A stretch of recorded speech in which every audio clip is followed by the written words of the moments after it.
Hi, I'm Dan from ThemeParkNut.com, and today we're going to rant about Star Wars Galaxy's Edge coming to Disneyland.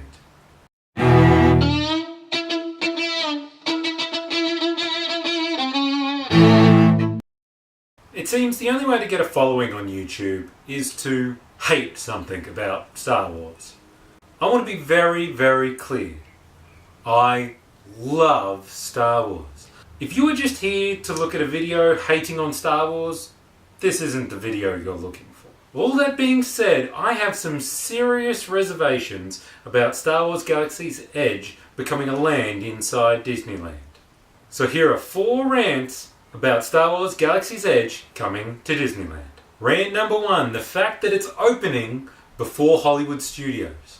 When Disney announced in 2015 that Disney's Hollywood Studios at Walt Disney World was getting Star Wars Land, no one was surprised. When it was announced at the same time that Disneyland was getting a Star Wars Land, I personally was gobsmacked. And not only did they announce that, they announced that Disneyland was going to open its versions of Galaxy's Edge before Hollywood Studios. To choose to be opening a Disneyland resort first over Walt Disney World was very much deliberate. And that's a shame because Hollywood Studios badly needed Star Wars Land, where Disneyland really kind of didn't.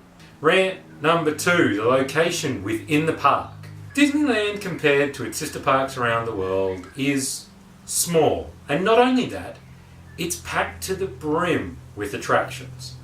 Barely an inch of Disneyland is wasted, as it is. So the question is, how do you add a new land? The net result is that we've got Star Wars Land that's being plonked down in between Frontierland and Fantasyland. Now I know what some of you are saying. Yes, Star Wars is a spaghetti western, space fantasy, but that's the story of Star Wars, not the theme. There's a reason why Star Tours was put in Tomorrowland, even though the movie, literally by definition, is set a long time ago. Yes, it's got a princess, but she doesn't belong in Fantasyland.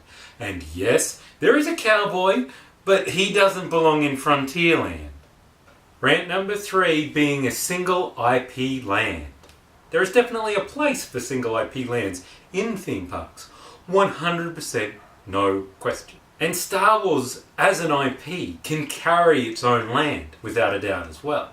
But is it going to be true in 50 years' time?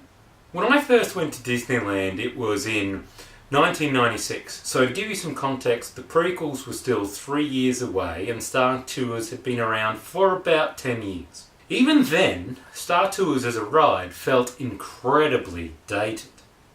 And as much as I love Star Wars, we must recognise that the golden age of Star Wars can't last forever.